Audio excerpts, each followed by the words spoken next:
So we need to create a climate for the enchanted minds to obtain information, stimulate the imagination, and develop an atmosphere to enhance motivation and creativity and discover the value of work ethic.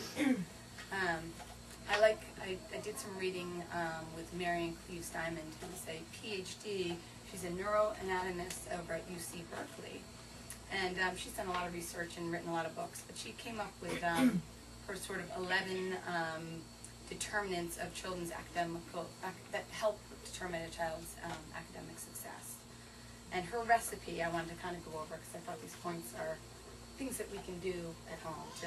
So number one, and this is number one for a reason, provide the positive emotional support, love, encouragement, warmth, and caring. And a great example of that is, nowadays we hear about a lot more children coming from international adoptions. And you'll have a child, orphanages will provide them with actual food and nourishment, but there's, in these really large orphanages, there's just not the care, the warmth that children need to grow. And kids will come here, and you'll see on their growth charts they're below the 5th percentile for the growth. And it's not so much, yes, they're being nourished with foods, but they're perfectly loved, they're held, they just fly right up on their growth percentile. It's the most amazing thing to see, how they can go from failing to thrive to right up on the growth charts. And that's that emotional support that we all need. Course number 2, nutritious diet and with enough vitamins, minerals, proteins, and calories for a child to grow. And protein and fat, it's hard because kids will often naturally gravitate towards the little snacky type of things, but the protein is so important. Protein and fat in the first, in the beginning stages of life is what makes our brain grow. The protein is what helps put the sheaths on the dendrites and so forth too. So we need that. The children need good nutritious diets. Number 3, we need to stimulate the senses, but not necessarily all at the same time. So all the senses, smell, touch, taste, sight. If you're walking through the park, take the time to say, look at the flower. You can look at the flower, you can smell the flower, you can touch possibly the thorny edges to the flower, and you kind of bring in all the different senses that you can have. Number 4, provide the atmosphere free of undue stress and pressure.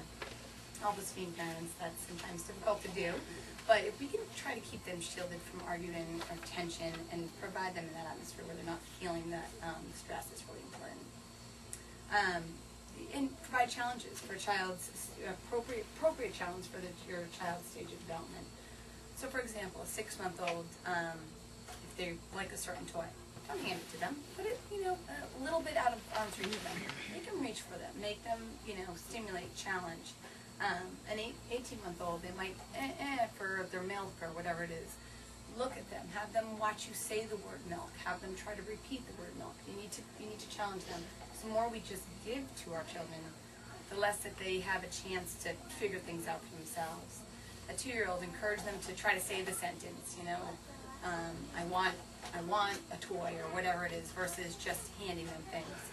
A 3-year-old, you might put them on it. You might not think they can do it, but put them on the tricycle seat. Try to encourage them to pedal those pedals. And a 4-year-old, ask them to draw a person. You keep challenging them with different things, and you might get the 4-year-old says, "I can't do that. I've never done that before. I can't do that." If you provide them with a circle, ask them, "Can you draw some eyes in there?" Most of them can put a dot. Can you put a nose in there? Can you put a mouth in there? And then let them look at their product and feel proud about what they've done. You provide them with those challenges. Let them know that they can do these things. Number 6, social interaction with peers. That's really important to provide children with, because there's nothing as intriguing as a child of their own age. Sometimes it's difficult to do depending on everyone's scenario, but if they're finding a library program, going to the park, providing them with that interaction with their own peers is also very important.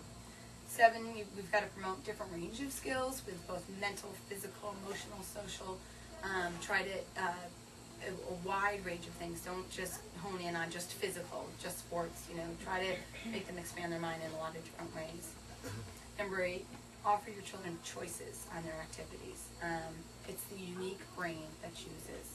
So you've got a 3-year-old, let them pick out what they want to wear. But you've got, in the same sense, you've got to be okay with them wearing plaids with stripes and orange with, red or whatever it is. But that's okay. They'll feel proud about what they wear, and they feel really good about that. And that independence and allowing them to make choices is how their unique brain develops. The 4-year-old, you might ask them, do you want to, make sure that they're choosing. Do they want to do Play-Doh or do they want to paint? Speaking of painting, too, don't be afraid to let your child get messy, because that's part of being a child, too. So, I don't want to do the paints and make so much a mess.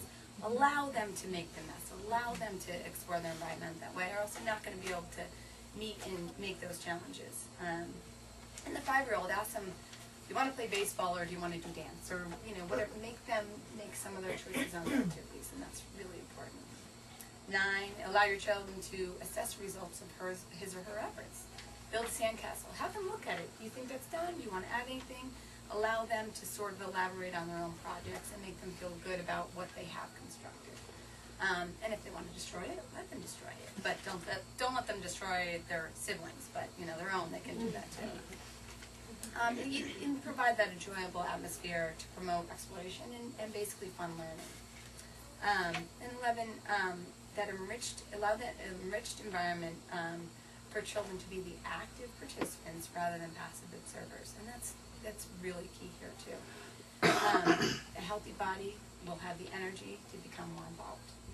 So supportive creativity, imagination through toys and fantasy friends is all important.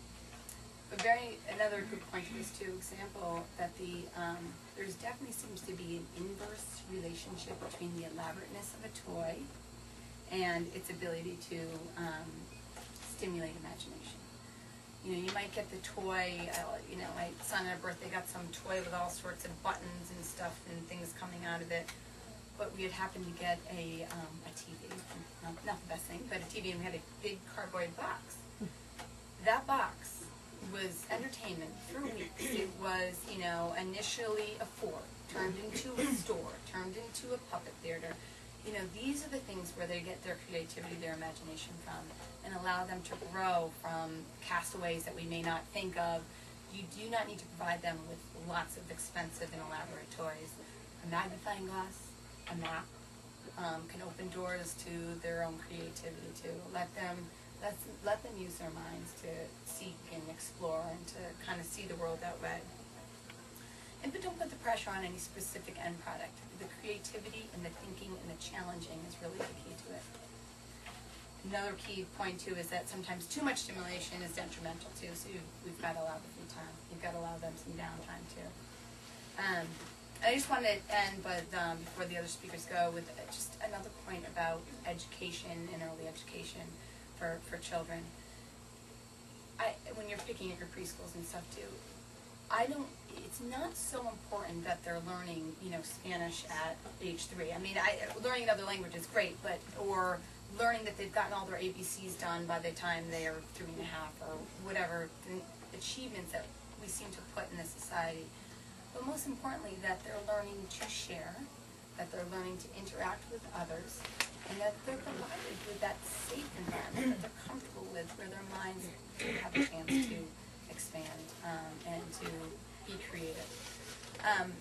And don't lose sight of teaching moments. In our busy life, as parents or caregivers or educators, life's busy and you think you have to get done, you think you have to get a certain thing done, but when your 3-year-old asks you about the caterpillar and having it, have the caterpillar crawling on their hand or looking at it, that's the time, talk about a butterfly, show them the butterfly. Take those moments when your children ask you things, because if they're asking about it, that's what they want to learn about at the time. So try to take a step back from rush of life and say, okay, that's a good time to learn about this. Take them outside, take them to show them things. You can take them to the library and get a book on something, which is great, but also, which we'll hear more about too, but more, hands-on, show them things, let them explore their environment, because that's where they're going to do a lot of it. Thank you.